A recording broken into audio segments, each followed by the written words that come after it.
If meditation has ever felt harder than you expected, like your mind is constantly pulling you away, like sitting still feels almost impossible, like you want to be present, but something keeps interfering, there's a reason for that, and it's not you.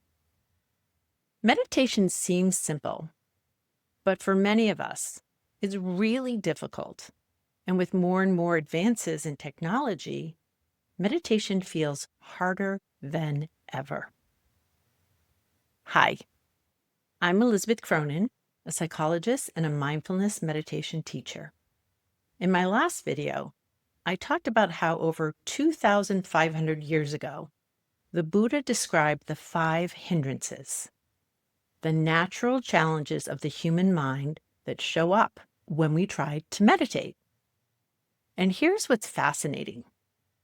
Those five hindrances still exist today. And our modern environment only amplifies them. So today, I'm going to talk about how contemporary culture makes it even harder to sit in silence. Thanks to advances in technology and the fast pace of our daily life, you live in a world where your attention is constantly being pulled in different directions. There are endless notifications, emails, opportunities for scrolling, and a multitude of social media platforms just calling to you. So, what happens? Through repeated exposure, your brain gets used to constant stimulation, immediate rewards, short bursts of excitement, and quick shifts. So, when you sit down and meditate, your mind goes, "This is boring. This isn't fun." Or you notice, "My mind's all over the place." And you may end up feeling like, "I can't do this." And it doesn't help that most people believe that the main point of meditation is to quiet the mind and experience a Zen like state of peace. They don't know that meditation is more about training the mind.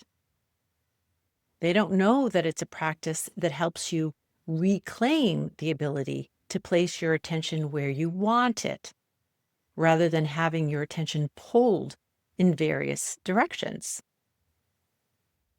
But before you can do this, really train your mind, you need to be prepared for how uncomfortable it feels when you're first getting started. Just like anything new or unfamiliar, it's hard at first. Remember learning to tie your shoes? How frustrating it was to get your fingers to work just right?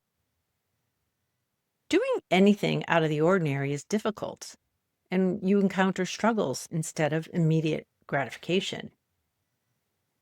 And these days, we all have more access to immediate gratification. I mean, every time you check your phone or refresh your email feed or scroll for something new or play a round of Candy Crush, your brain is getting a small hit of dopamine.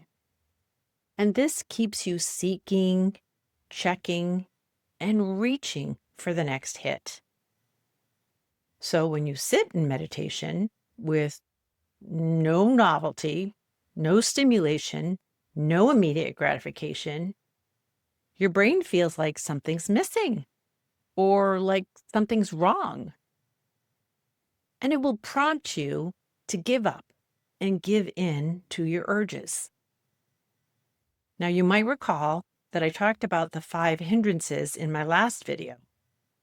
Well, this desire for something more pleasant is what the Buddha called sensual desire. So what is that? Well, it's just the urge to seek sensual pleasure, or to want to do things that simply feel good in the moment.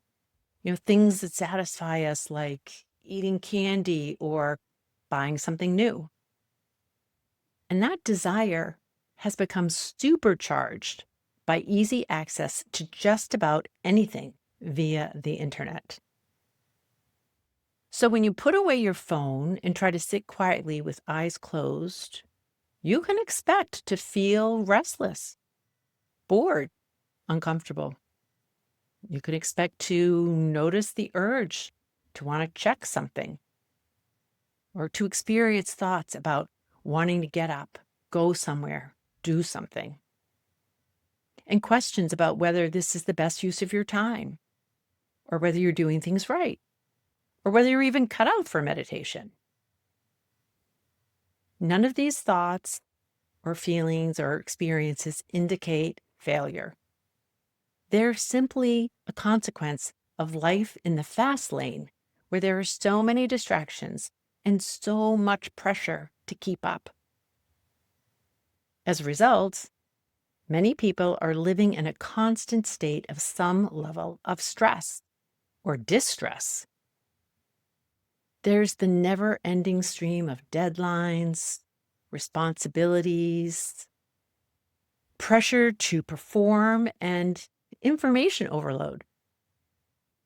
All of these things activate your nervous system, which is preparing you for fight or flight or for some sort of action, not for sitting still. And when the brain believes that doing nothing might prevent you from getting ahead, it makes it hard for the mind and the body to be still. If you're like me, you're much better at planning, analyzing, solving, and preparing. These are things we do all the time. So when you try to sit quietly, your brain is going to create a sense of restlessness. And this is when you're likely to think, I can't meditate. My mind is just too busy. And this isn't your fault. It's just the result of the environment. Collectively as a society, we've lost our tolerance for stillness. Think about it. Even when you face small moments of waiting, whether it's standing in a line or sitting in a waiting room, we look to fill them instantly.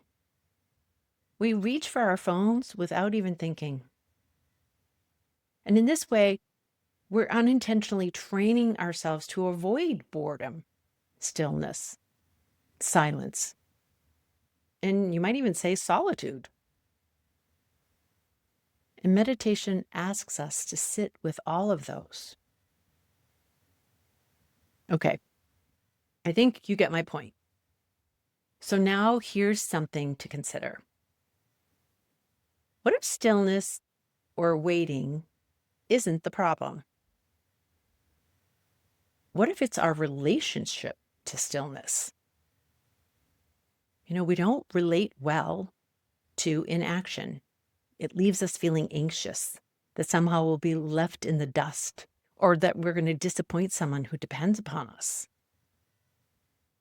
When we're trying to get things done, our minds are trained to work hard, think fast, and be as alert as possible. And this is especially true for many of you who are watching or listening.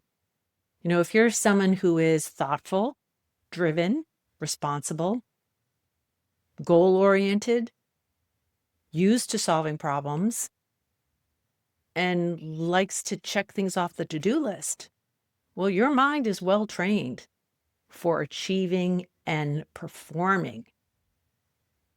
And it will be hard to train it to simply be in the present moment. Thinking, planning, and analyzing are all skills that are valuable. In fact, I consider them my strengths. The problem is that they often override your ability to slow down and savor the moment. They take you and me away from the here and now and keep you from feeling fully engaged in and satisfied with your life. The good news is that no one wants you to stop being good at thinking or at getting things done. Living mindfully means living with more balance. It means training your mind to come back to the present so you don't spend so much time lost in thoughts about the past or lost in thoughts about the future. It means increasing your ability to tune into the small pleasures in life and the little moments that mean a lot, even if they don't offer a big dopamine hit. Now, I know you can do this. Regardless of the initial challenges of meditation, you can start to experience the benefits of the practice.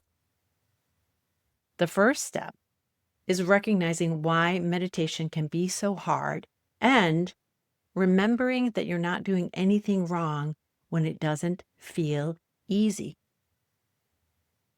When you sit in silence, you might not experience a Zen-like peace, but over time, you will be able to observe your busy brain and how it feels to sit still rather than act.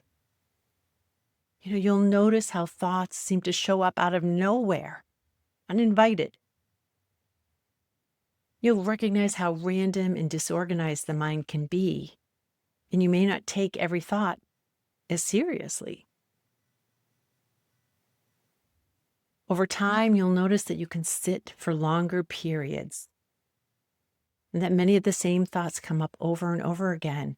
And in that way, you kind of get desensitized to them. You don't take them that seriously. Over time, you realize that it's easier to inhibit the urge to immediately distract yourself. And you start to notice that there are tiny moments of peace that show up in between the thoughts. So as we approach the end of this video, let's look at what might help you the next time you sit to meditate. First, and this is important, rather than trying to force a sense of stillness, just try meeting your mind where it is.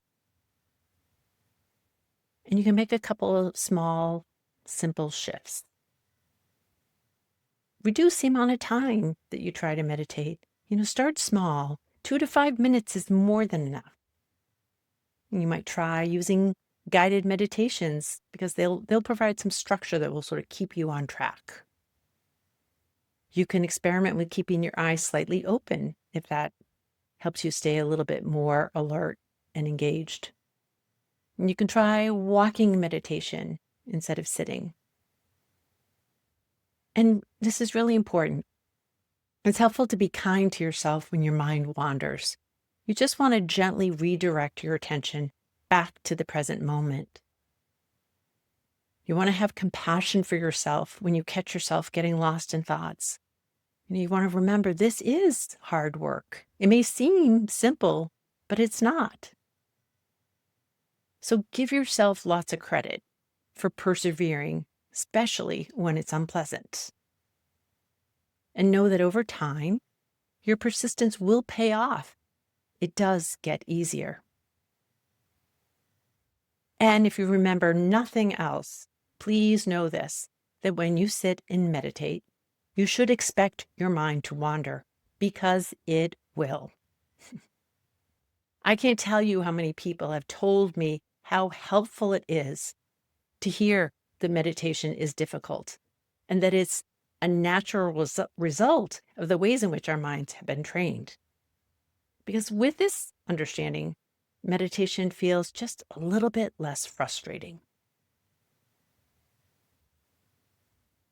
So in closing, I hope that you'll remember that you're not behind, you aren't doing anything wrong, and you are not bad at meditation. Thanks for tuning in. Take care and be well.